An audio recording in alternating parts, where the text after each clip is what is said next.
Welcome to the XY Advisor Podcast, a global community of financial advisors sharing and learning with one another to drive the positive evolution of financial advice. To get involved, go to xyadvisor.com or simply download the XY Advisor app.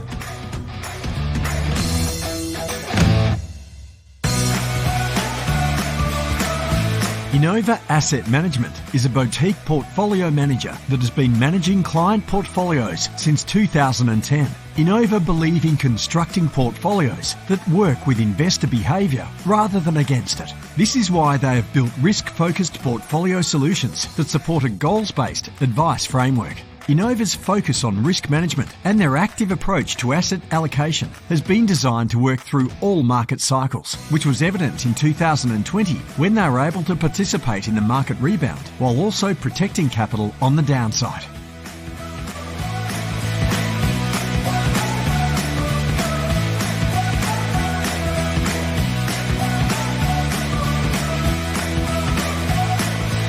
Hello and welcome to this topic series on behavioural investing, where we take a deep dive into the client and advisor decision-making process. My name is Fraser Jack, and in this episode number 4 or 5, we cover risk profiling and advisor investment philosophy, where we can start and where we should stop. So if you want to do more than just what's compliant when it comes to getting to know your clients, then this episode is a must. Welcome back, everybody. In this particular episode of the series, we are focusing now on risk profiling and understanding the different aspects around risk profiling. We sort of look back into the past and think about the ways that it was done and why it was done. Obviously, it came out of a conversation around know your client, but we've just talked about goals-based investing, we've just talked about biases, and we've just talked about values-based investing, and it's often been very difficult to see how risk profiling in the past has related to those things. I think we're all sort of changing along the way. Welcome back to the conversation, Patricia and Katherine. I'm going to start with you today, Katherine, on this particular episode on risk profiling, because I know you've done so much work in this area. Tell us about the work you've done. I love the topic of risk profiling because as you've seen how many, maybe 20 fact finds from different licensees over the years, and they all have this same, more or less, same set of questions. And so I started thinking, I wonder where those questions came from. Yeah, where did they come from? I still don't know, but they definitely did not come from the academic literature. It's like someone just invented them at one point and then everyone just was like, well, it's used by someone, so can't be that bad. And it is bad, probably. So we can test. Do you want my theory on this? I think they were actually invented by distribution of funds that needed to be sold as a tool or a product. So we ended up with back in the day, FSR came out back in 2001. We had all these fund managers. They had 5 different products, and we had to fit humans into one of their 5. Are they balanced? Are they high growth? Are they conservative? And I think we managed to turn 3 into 5 and thought that was amazing. But I think we've moved on from there. Katherine, keep going. We have slowly moved on. We have baby steps. There's a huge body of literature these days, at least. So there's these personal finance academics who research this stuff very heavily, and they do kind of niche areas, and I take a more strategic approach because I'm interested in how it's actually applied to determining your client's risk tolerance for the purpose of financial advice, rather than what the academics do, which is just, let's figure this out for no reason other than we want to. So I see it has those 3 components: risk capacity, which is comprised of human capital and financial capital; risk tolerance, which is the psychological side, so their particular present bias, loss aversion, and there are academic ways of assessing that available as well. And the third one is the risk need.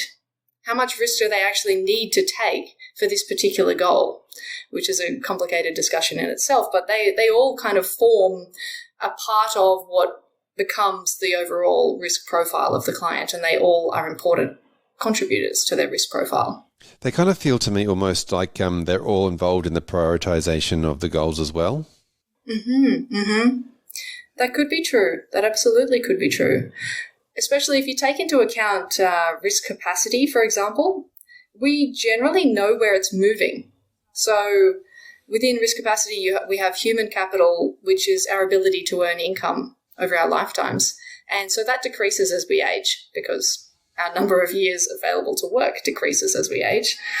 Whereas, on the other hand, financial capital generally increases as we age, but it's something that as financial advisors, we know exactly what, not exactly, obviously, but you know what I mean. We know the ballpark of where it will be in the future. So it's kind of quantifiable, which means we know at which point of a person's life, which levels of risk should be taken based on their levels of risk, their capacity to take that risk, quantitatively speaking. Yep. Now, Katherine, I'm going to go into these individually in a minute, but before we do that, I'm going to want to hear from Patricia. But as you speak, I also think about the agile world and the tech world and all those sorts of things. And there's a thing called DVF, desirability, viability, and then feasibility are all different concepts of ways of prioritizing. So, it's an interesting idea around how we prioritize goals. But Patricia, from a practical point of view, obviously when you're an advisor, you get handed down, from licensees all the time, this idea of risk profiling, and then you sort of just got to work out from a business point of view how to expand on that and make it an opportunity to find out more about your client. How do you go about this?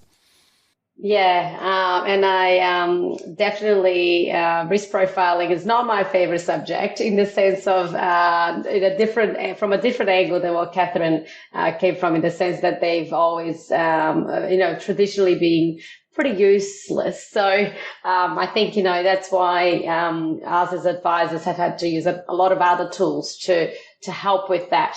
And the risk profiling tool just became more of a compliance tick at the end to make sure that our licensee is happy. But we have to use a lot of other tools and education to get to that before we even complete the risk profile. And that's how I do it, because I still don't think that there is a perfect risk profiling tool out there. And I think risk profiling in its own form isn't a black and white process either. That there is a lot of grey that requires us to help as advisors to get to the bottom of with clients. So the way that I approach it is on the educational side of things.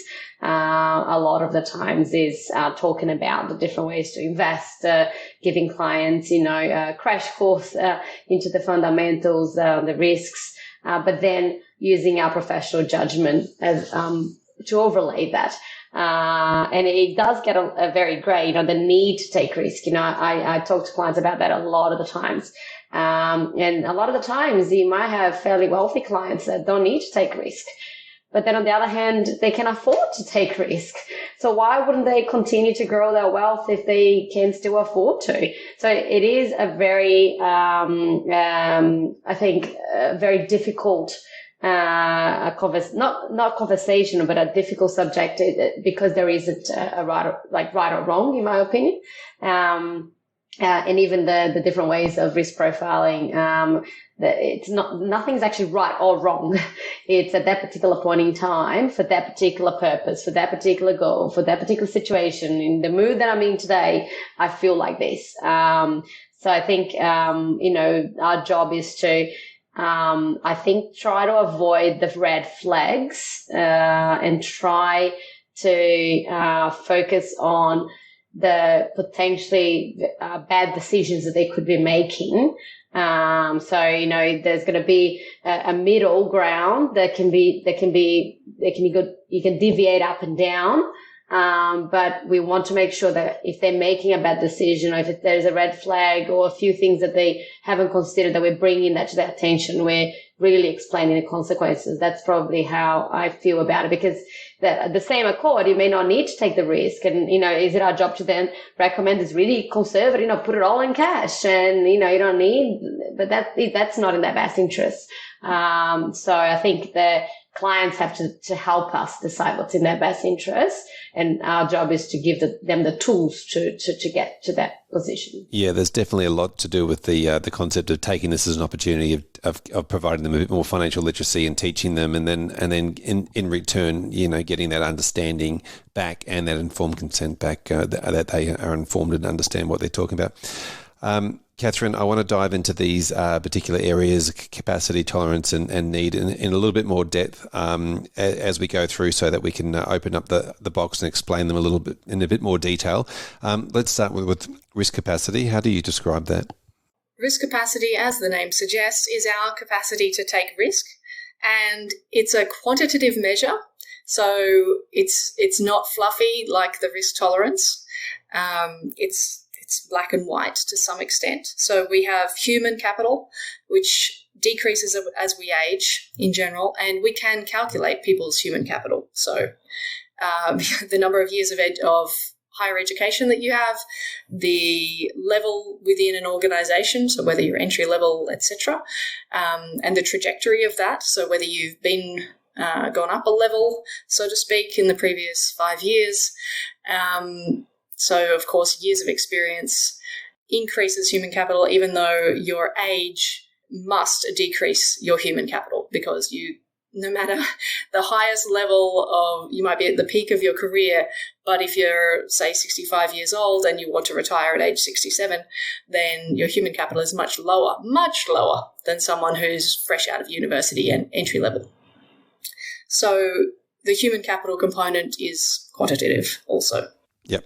And so we can crunch those numbers, and obviously the financial capital, probably the easiest one that most people look at. We probably don't need to go into that in too much depth, because we understand that there's income, there's expenses, there's cash flow, there's existing assets. All these things are fairly standard. Let's dive into the tolerance piece of it, because there's obviously different pieces of this interesting jigsaw puzzle. Mm-hmm. Indeed, there are, and also, both risk capacity and risk tolerance really do have that angle of supporting the rich get richer and the poor get the picture, because both of them are setting people up in a way, and this is a systematic issue with even the best scenario, which is the one that I use for risk profiling, setting people up in a way, if they don't have the resources available, if they don't have the tolerance for the risk, then they shouldn't invest in accordance with, say, their long-term goals. And, of course, who do we know has low risk tolerance? It's single mothers. That's it. And it makes sense, because they're the people who are, they've got the most on the line, I suppose, with providing for their families and whatnot. And there's a huge amount of data on this. We're not talking about the Australian context here. We're talking about there's a huge amount of research on this, on risk tolerance across the world. So that's what the data says in general. And so the actual component of our psychological tolerance for risk, we can call it our aversion to loss, which is an individual tendency. So some of us are easy come, easy go, no problem. And some of us are, oh my gosh, I lost $2 fell out of my wallet. I'm going to go and prowl the streets for 3 hours and look for it. And we're just different in that way. We do have a little bit of fluctuation based on the day. So if we're hungry, or if we've been primed with something, if the media's been talking a lot about some crazy statistics all the time, we can be primed, and we can be less risk tolerant. But by and large, we do have consistent risk tolerance across our lives. And so we can calculate this also very quantitatively. So part of the test is about present bias. So whether people really are focused on the now and not taking any risks for the future, because the future doesn't exist to people who are very present biased in the extreme. And that's the question of, do you want $50 today or $80 tomorrow? You choose $80 tomorrow, $50 today or $80 in a month. Most people still choose $80 in a month.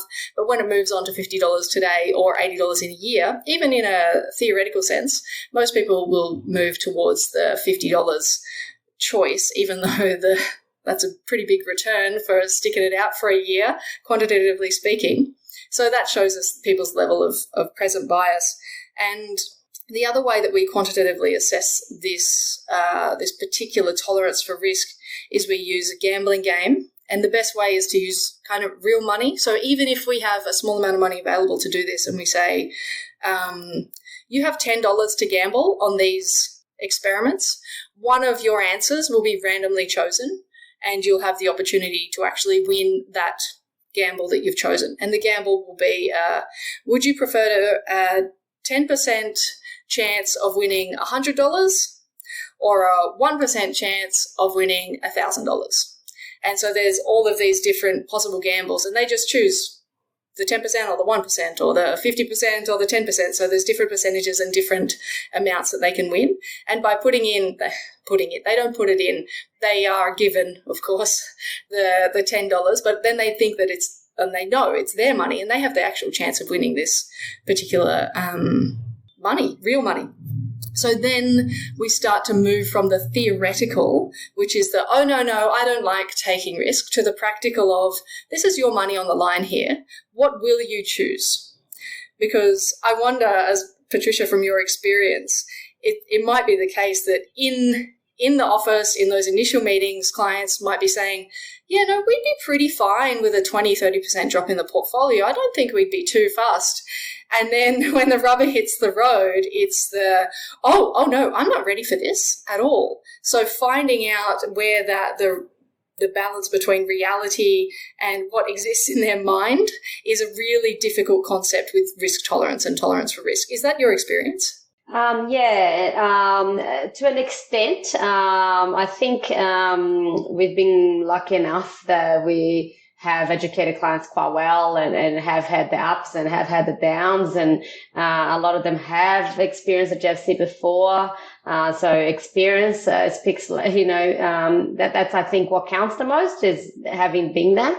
But I also make sure that I put it into numbers and I put it into their numbers. So, for example, I don't just ask the 20% question. I say, hang on, you've got 1.5 million. So 20% is, $300,000. That also changes the answer. And then we go through the process and go, that will happen. Like, that actually will happen.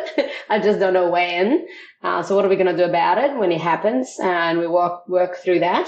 So I think my experience is more around that when it does happen, people just change their behavior. So, for example, and this is part of, we tell them that actually. We say, what you can do at that time is you control what you can control. So maybe that holiday that you had planned for that year, can you delay that? Maybe you tighten your belts. Maybe you will, delay your retirement. So we prompt some of these discussions before they happen, so that when it actually happens, they've had that before and it feels familiar. It's all about, I think, we just say, you can't control, just focus on what you can control. Remember, we've got the backup option. This is the backup option. And we just keep reminding them of what the backup option is and why we were the way that we were. So I think when it happens, in my experience with my clients, it's more being about, they might change a little bit in terms of they're more conservative. They'll spend a bit less. They will, know what, maybe they want to invest less rather than more at the time when they maybe should be investing more. And then again, we'll talk about it. So I think because we're lucky in the way that the relationship that we have with our clients is quite strong, and long term, that those discussions don't become like a blame on us or, I didn't see this coming. So it's easier to navigate. But it's not easy. Nobody likes to see their portfolio go backwards, even if you remind them that actually, this is good for you. Remember, if they are wealth creators, we're buying really cheap shares, for example. So, I think again, even with our own money, we're not happy with that. And I'm a financial advisor, and I know I have to remind myself, no, that's a good thing, if I'm buying. So, I think it's just a matter of, again, worrying about what you can control. That's what I keep reminding them. Patricia, I really love this idea, and Katherine, you mentioned as well, this idea of putting things in their own dollars and understanding what that means to the client. You mentioned the game or the gamification style of using real money in that psychological area, that tolerance area. I think it's important. It's actually I've heard of one too recently that around the need. We were talking about need and prioritization around. Here is $100 and $10 notes. I want you to put in the buckets that you want it to go into. What's more important than the other, and you can't put the same amount of money in each bucket. You've got to have it as a different level of money, so that forces people to then prioritize. But then comes back to their own, the psychological effort of them physically going through some sort of a gamification process in this risk tolerance area I think it's really, really a cool thing. And I want to see more of that happening. Katherine, we'll finish off quickly on the risk need, sort of the third area that you mentioned. Tell us about all the different moving parts of that. So the risk need is another quite quantitative assessment, which is based on what that goal looks like in terms of how much money is needed and the time frame that it's needed by, basically, which then results in a reverse calculation of asset allocation for that particular goal. And it's an interesting component because it's also, it is the client's goal, so it's not imposed by us, but at the same time, we've calculated what risk they need to take rather than ask them what risk they're comfortable with in this particular component. So it's that's why it's obviously part of the analysis and not the entire thing, because there has to be some kind of balance given there. And I'd be really interested to hear what Patricia has to say on how that actually plays out in interplaying with the rest of the components of risk profiling on a practical level. Yeah, it's a really tricky one, right? What you mentioned before, Katherine, is so true, is the people that need to take risk are the ones that aren't naturally comfortable. The people that don't need to take the risk are the ones that are naturally comfortable. So, it is part of what we need to look into, but it's not everything. So the way I've addressed it in the past, an example I can give is that is a little bit more complex, is around so when you do your bucketing strategy, and let's say it's for someone that is about to retire in 2-3 years, so it's not like they've got a lot of time to learn and be educated to increase their risk profile over time. Like the simpler example is, that single mom that you're talking about, but she's young and it's her super. Maybe you might start more conservative and then you educate them, and then you over time increase the risk tolerance when they're more comfortable, and then that could lead to much better outcomes. That's a simpler example. Another one where sometimes it's just you've just got, that's how much you've got. You've only got 2-3 years to go, and that's it. You're not going to keep working in your 70s or you can't get a job or whatever it may be. And you maybe didn't save enough. So in that particular example, what I've done is I've looked at different levels of spending, and then what the different levels of spending meant from a risk profiling, from a bucketing and asset allocation perspective. And then potentially, even though we might implement a more growth. So let's say, for example, they need to have, around 70% in growth assets, but let's say the risk tolerance seems to be more like 50. I'm just picking figures, or the bucketing approach says it should be 50. Let's say that. So the bucketing approach maybe calculates it to be 50%, but they need to take more like 70% or higher growth. You would explain that to them, and then we might do other calculations with lower level of spending. And then depending on which one is more important to them, you might then go, okay, well, if you spend less, you can potentially invest more conservatively. Or if you want to increase the chances of having more or your money lasting longer, but you're worried about, the buckets running out, is at that point when the market does, crash or something significant happens, can you then reduce your expense? Like, have you thought about it then? So you essentially have the different discussions, and you try to explain that, the solution is not perfect. And these are the risks in each of them, and just give them as much information as you can to help coach them to make that decision, because I don't think it's a decision necessarily that we need to make for them. It's around just, again, explaining that we just don't have the perfect solution. You've run out of time in a way, and these are your options and these are the risks. Yeah, I feel like from what we're talking about here, from the points that you're both bringing up, that is risk profiling traditionally has been done prior to investing. So you do the risk profiling, that's it. Then you find out how much money they got, like all those sort of things. In the order of the scheme of things, risk profiling shouldn't be done just first set and forget. It's all about saying, here is where we're at, here is some more information. We go back and we adjust, and the risk profile isn't really set until all of the goals conversations have been had. Katherine? Mm-hmm. Definitely. I love that approach that Patricia has of that, the continued evolution of the client's risk profile and those quantitative and psychological components all playing a role. And there's a couple of interesting things I think that we can do, like as advisors. So I haven't got the up-to-date data, but it's a few years old. Back when there was FOS, before there was AFCA, 70% of the financial advice claims that went through there were because of or under the category of risk profiling. And that's because, of course, you can't put a claim in or a complaint or whatever it's called based on investment returns. So they all went under risk profiling. And if you look at the quality of our risk profiling tools, it does make you be a little bit worried.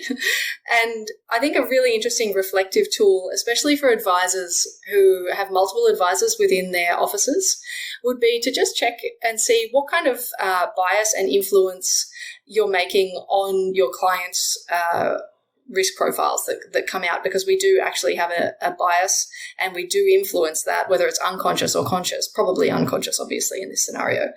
So it's easy. What's the risk profile of the advisor? Everyone knows their risk profile usually as an advisor. And then just take your entire database and find the average risk profile of your clients and see what it is. So there's a firm I know that did this process. They had about 10 advisors, and 9 of the advisors were high risk tolerance individuals. They're very experienced, educated in the space. And on average, their clients had high risk tolerance also. And there was one advisor who was a young fellow, but he was very conservative and he didn't want to take risk for his own investments. And it just so turned out that his clients were also, on average, conservative investors. And so this kind of activity, of course, you can easily control for the demographic influences and that kind of thing as well if you're really interested in it. But it's a great thought exercise to help advisors think, I wonder if I'm influencing this process. Like, first off, it's a very important process, a critical component of our ongoing discussions with the client. And second, I wonder how much influence I'm having on the results of what client risk tolerance actually comes out at. Yeah, I think absolutely, and we might leave it there because we sort of touched on that again with the original episode that we did in the series around the biases. Thank you so much, Patricia. Thank you so much, Katherine, for this talk around risk profiling. We'll catch you in the very next episode when we start getting into modern portfolio theory. And we're continuing the conversation now about risk profiling. I'm talking to Dan and David. I'm going to throw to you first, David, here. What are your thoughts? Obviously, where there's a lot going on in the space. There always has been. It's been highly criticised. It's been, it's been the punching bowl for a long time. Tell us about your thoughts and ideas around risk profiling. Yeah, Fraser, I agree with everything you've just said in your introduction there. It is a bit of a punching bag of the industry, and hopefully understanding the risk profile of the client is really comes to the forefront again of being used in the right way. The worst outcome would be if this just becomes compliance to comply with what your duties are in terms of developing that comprehensive plan for your clients. So hopefully that's not the case. And you start off with your psychometric measures, and they're sort of an overall. It's sort of based on this concept that you sort of have a risk tolerance characteristic about you, and you're prepared to apply that risk tolerance to all activities of your life. And that's sort of a concept that I find quite challenging. I think it mixes with a whole range of things. So it mixes with something I mentioned before, which is ambiguity aversion, which is sort of, you might be prepared to take risks, but you might want to take those risks where you actually understand the risks that you're taking. So that sort of doesn't get as much attention as risk aversion itself, but I think the two are so interrelated. So if I tried to describe myself to you, I'd say I've got medium risk tolerance, but I'd say I'm highly ambiguity averse. I really won't invest my money until I understand the nature of those investments. So that sort of tries to frame it. Yet, that ambiguity doesn't really exist much, in the guidance that comes out from what is good regulatory practice and so forth. And there's a whole range of issues like this. So, I think let's not treat it like a compliance exercise. Let's and somehow decrease the formalities that are around its requirement, and try and refresh our use of risk aversion and make it used in a really positive way, sort of where I'd like to get to. Yeah, I agree. I think it started out as a obviously know your client, and then it became a short questionnaire for ease of purpose, and then those questions became drier and drier and more practical. Dan, you've got some interesting thoughts and ideas and opinions on this. Let's throw them out there. Yeah, I've got some strong opinions on this, and I'll pick up on some of the things that David said.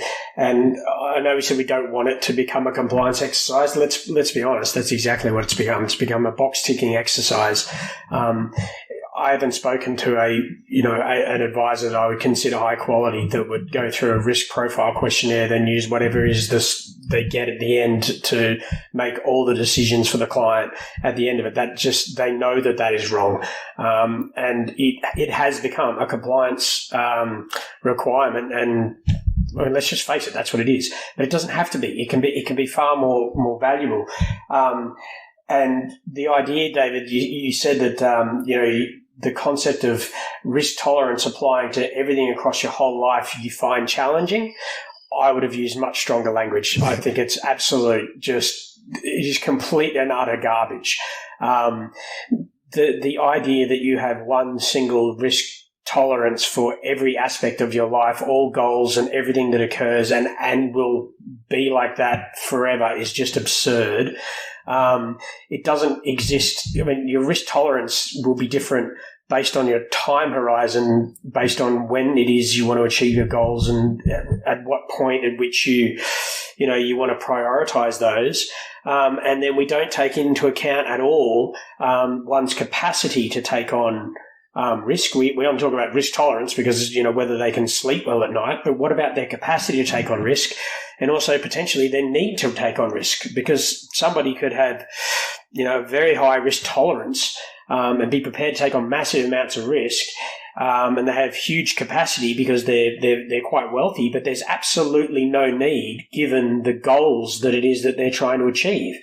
And so under a traditional framework, you would invest them based on that risk tolerance, applying, inadvertently exposing them to risks that they do not need, which may mean that they don't achieve the goal that, they already have the capacity to achieve if they'd invested in a completely different way. So I think it needs an entire overhaul and needs to be thought of in a multidimensional framework.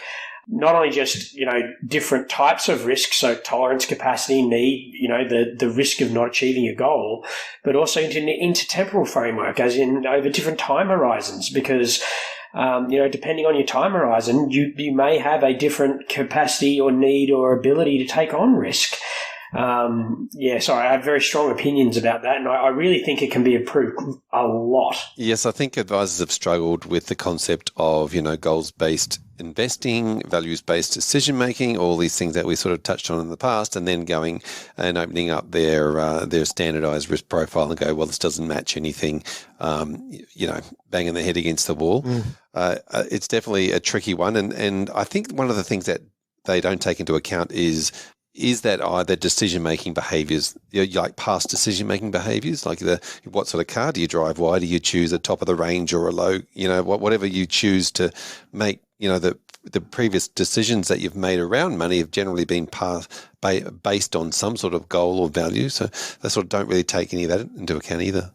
Yeah. And getting back to your word, which we both mentioned, Dan, which was that compliance word. And so you do fall back on a system and it misses all the information that you've just sort of talked to, Fraser. And but on the other hand, if you'll sort of say, well, let's put these systems aside and let advisors just assess their clients and make their own judgment. Well, there's research that show there's an advisor effect. So, an advisor's own degree of risk aversion will actually affect their average assessment of their client base. And you don't want that happening either. And so how do we sort of unpack this and make use? And I think some of the elements that you both mentioned, actually, the word that cries out to me is framing. If the goals are framed in the right way and then you have that sort of risk discussion, surely that's got to be a far more relevant assessment of the risk tolerance or risk aversion of your client than just something that's generic and has no context around it. And I think that's really where hopefully we can get to. But of course, from a compliance perspective, compliance has to evolve because every risk tolerance assessment will be a unique piece of client interaction. It's not something that can be systematically compared in the way it has been in the past, where you say, "Yep, here's a standard tick in the box for this." So, there's a real uplift opportunity, and I think it's a really positive one for the industry. Yeah, so somehow we've got to try and work out how to turn that compliance obligation into an opportunity. Yeah, absolutely. I completely agree. And it is an opportunity. It's an engagement opportunity. It's an opportunity to understand clients better and understand their values better. I had an advisor describe this to me once, and I still can't get over it, that, you go through a risk profile questionnaire, and at the end of it, you get a score of 4, so your growth. And that's a reasonably fixed level of risk tolerance the client has at the time. But instead of putting them into a portfolio that is managed to that level of risk, instead they're put into a fairly static asset allocation portfolio, and you give them variable risk. That's the antithesis of what the result was supposed to be. If advisors are given the capacity to be able to have conversations with clients around more than just risk tolerance, and risk tolerance associated with goals, but also risk capacity and risk need in association with multiple goals, I think we're going a very, very long way to turning what is currently a compliance ticking the box exercise into a fully engaging, value additive, approach to providing a service for your client. Yeah, I think risk profiling definitely come out of FSR 20 odd years ago, back in the day when we had 5 options on funds, and obviously the options around funds is a completely different world these days, and yet we're still trying to work from a system that was created 20 years ago. Yeah, I agree. And you're really sort of starting to push things along here, Dan, or you as well, Fraser. And I sort of get back to my bugbear, and that is I'm always advocating for clients to understand the financial literacy, financial education of their clients. And there are basic tests through to quite advanced tests of financial literacy around. And the most famous test is called the Basic Financial Literacy Assessment Test. There's a 3-question version, there's a 5-question version. It looks at things like, do you understand compound returns, time value of money? Do you understand how a mortgage pays down, really? And do you understand risk and diversification? Really basic but foundational concepts. And globally, and Australia is no exception, only about 40% of the population pass that test, that 5-question test. And it just sort of shows you how lacking of those insights are. And so I think it's hard to unpack risk aversion without having a good sort of understanding of literacy and knowledge levels. And getting back to your comments, Dan, I think they're really good. And about goals and risk capacity, I think risk capacity and the goals conversation do really start to interact with each other. Of course, the goals have to be in the context of your capacity, your financial capacity. So I think there's much far richer discussions that I'm sure the best practice advisors are sort of trending down. For me, my observation is that I'd be very hesitant to use risk. I wouldn't use risk aversion at the core of any sort of financial plan. But I do think you don't want to necessarily throw out any useful information that you can discover there. And so if you frame it right when you're going through that discovery process, I then believe it has 2 useful applications. So one would be the education and the communication piece. And that is that if you sort of realise or assess that your client doesn't have strong education and you can broach that issue without, offending them and so forth, then anything you can do to uplift that education and piece and the way you choose your communication techniques can really just add, again, what I call advisor alpha, which is bringing people along on the journey, helping them understand the range of experiences that may have. All this contributes to them being able to stay the course on a plan that's been put in place and not exit at a poor time and put their outcomes at risk. So there's a real piece there that I can see.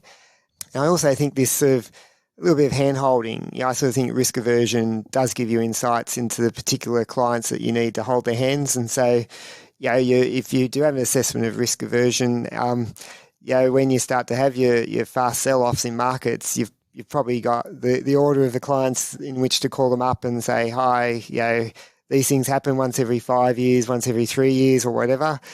But remember what happened the last few times, but here's some charts for you. Things do bounce back. Things are now cheaper, et cetera, et cetera. And let's just keep focused on the goals here and you're still on track to achieve them under this plan, or we need to reassess. Yeah, and there are a lot of advisors out there, just on your first point there around financial literacy, there are a lot of advisors out there now creating information and, there's with obviously with podcasts and those sorts of things, and there is a lot of more information coming out. It's just a matter of making sure that's good information, but I think there's a lot of conversations. Dan, I just wanted to bring up one point too that we haven't thrown into this that you raised earlier, and that was the prioritization of goals, and how that can have an effect on this conversation as well. Yeah, absolutely. Because as David said, this concept of goals and capacity, sometimes you have to have tough conversations with clients where, certain goals may not be able to be achieved. And so therefore, without a level of prioritization, how can you determine which ones you should be concentrating on, to a greater extent than the others? And you usually find that the shorter term goals are, they're immediate requirements, and they're usually things that they're actually essentials. So they're not necessarily goals; they're essentials. They're required for a basic standard of living. And then you'll have things that might be more medium term, throughout time, where you may need to create some wealth, and then you may have aspirational goals, which could be further down the path. It might be where that charitable conversation that we were talking about earlier might come in, where you may have a completely different time horizon, therefore a different risk tolerance that's associated with it. And I think without that, at least a basic form of prioritization of what those goals are, then you're just going to try and achieve all of them. And if you try and achieve all of them, you're likely to achieve kind of none of them. So let's get some sort of level of prioritization. And in fact, guys, you were talking earlier about financial literacy, and I just wanted to quickly jump in. I'm not an expert on this, but there are a lot of advisors going down the financial literacy path because ASIC are now requiring advisors prove that clients understood the advice that was presented to them. So there's now a regulatory requirement in a form, like I said, I'm no expert, that you need to be able to demonstrate that there's some form of literacy of your client. So it's almost an obligation that the advisor have tools at their disposal to be able to help clients with literacy and be prepared to have those difficult conversations when they may not score that well. Like as David said, if we get 40% in Australia, and that's not much different around the world, I'd probably bet that it's up at the higher end compared to other areas of the world. I could be completely wrong, but from a lot of, anyway, sorry. I was just going to say, Dan, Australia's lucky. We've got two of the world's leading experts on financial literacy based in Australia, Hazel Bateman and Susan Thorpe, sort of real rock stars of this part of the industry. And they do lots of that work with Australians, surveys and studies, and maybe that's an area they can sort of, I think it's mainly been with institutions, but maybe they should be starting to engage with the financial planning community and working out what needs to be done there. Yeah. Standardization, it amazes me as an external looking at financial planning sometimes how few processes are standardized across the industry. I just sort of think, geez, if things are made open source available and it's easy to tap into and pick up, it would just save a world of cost for this industry sometimes. I love the way we describe them as rock stars of the financial literacy world. Is that an oxymoron there? We're all leaning into that. We're all going, we all think we're rock stars of the financial industry world, financial literacy world. Thank you so much for jumping in and having a chat about that risk profiling topic. Gentlemen, we look forward to catching you in the next, or in the final episode of this series.